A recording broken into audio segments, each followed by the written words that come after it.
Hi coaches, quick video to talk about this weekend, February 27th and 28th. As a reminder, on Saturday we are just having the games against Egan, so all kids will either play at 9 a.m. at Hayes or they'll play at 11:15 at Egan.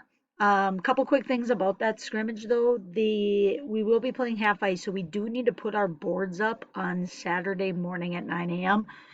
So if you guys can get to the rink and maybe get on the ice and help get those set up, that would be great.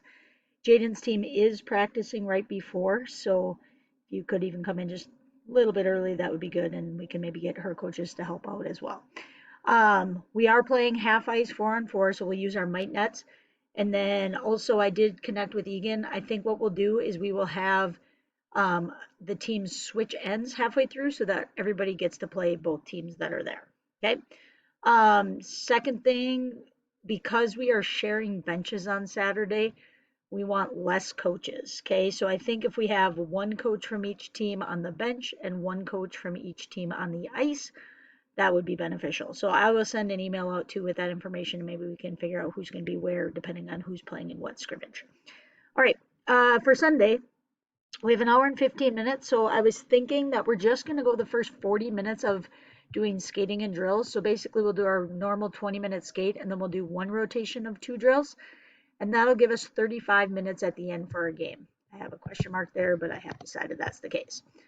Okay, so for Sunday, the other thing I realized is that we can do the skate that we did at the beginning where they go the full ice zigzag like this, as long as we keep our kids on our own half. So for the beginning skate, we're actually going to divide down the middle so that we can put our 5 tires up this way and they can get a little longer skate.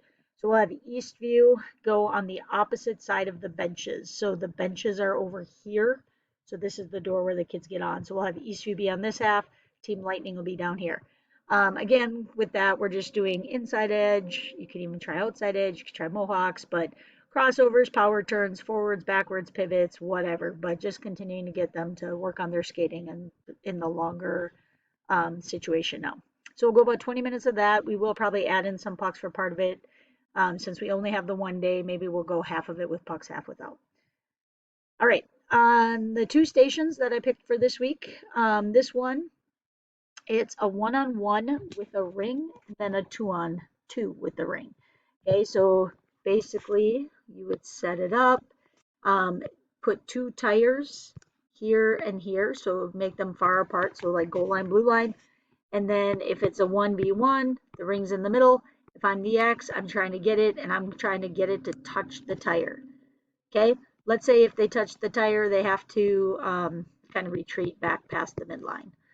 Okay, and then O would take it and they're trying to go the other way to touch the tire. Again, the reason we like using the rings is so that we can really focus on taking good angles and being strong on our sticks. Because the only way to take the ring away from somebody, you can't slap at it like you can a puck sometimes, but you have to get underneath their stick, get their stick up in the air, and you can only do that if you're strong. So talk to the kids about when they go to engage in that battle, getting their hands a little further apart, bearing down, and hitting the stick up in a quick motion. After you've played 1-on-1 for a while, so the extras will be kind of outside the blue line, we'll say, then it might not be a bad idea to play 2-on-2. The downside of 2-on-2 with a ring is obviously the skill of passing a ring is different than passing a puck. So that's why I don't always love it, but and I don't think we have 4 rings, so I don't think we can go 2 rings, but I still think it's not a bad strategy where because what's going to happen is if they're 2-on-2, okay, so maybe they try to make a pass and then there's a loose ring. And again, going to get a loose ring is another really good skill, because then you would be thinking about body positioning when you're going to get that ring. So talking to the players about maybe getting your body between the ring and the person before you try to get the ring. Because again, to be able to get your stick in the middle of the ring is a different skill, but you'd have to use your body really well to be able to do that. So I do want to play some 2-on-2 as well. Again, it could get messy at times. Encourage the kids to pass the puck. But again, it just gives another look. Okay, so that side will be the 1-on-1, 2-on-2 with a ring, and they're just trying to get the ring to touch the tires. I do not want to see, it's basically like you're skating it to the tire versus like if I'm right here with the ring, I'm not trying to like just throw it at the tire. Okay, so I want to try to get around that kid and get the ring right on it. Okay, all right, the other half is a little more complicated. It starts as a one-on-one, that's pretty straightforward, but then it's into a two-on-one. Okay, so you're going to want 3 lines across up above the blue line, and coach will kind of be in the middle. So we start with the boards person and the middle line. Okay, so I'll draw it from this way so that you can see both. So we have 3 lines. Coach will be kind of here. Okay, person 1 goes straight down the boards. Person 2 is going at them. Drill starts by coach passing a puck to person number 1. And then it's just a one-on-one to the net. Okay, so 2's trying to take the puck away. 1 is trying to get there. Now the coach, actually, we could probably put the coach right here. I'm going to move them because here's where the harder part comes to explain to the kids. That's pretty straightforward. So coach will pass to this person. They go one-on-one. The defense, so number 2, their defense the first time through. So their job as the defenseman, they want to try to get that puck, and they're looking to make a pass to the coach. Okay, so if the defenseman gets it, they can skate a little ways, but they're trying to ultimately get the puck to the coach. The forward, person 1, is still trying to take it away to go to the net. However, as soon as the D gets the puck to the coach, okay, then what's going to happen is person 3 is going to come out. The person who just passed to the coach is going to now become a forward. Now these 2 reds are forwards, and the person who started as number 1 who shot, they are now coming up and they're playing the 2-on-1 back to the net. Okay, we did something similar to this weekend where they went from a one-on-one where you started as like a forward, and then the second one-on-one you switched positions. So it's not totally brand new, but I did find that as long as you explained it well and maybe yelled out to them, so make sure you know which kid is supposed to switch to forward, that's helpful.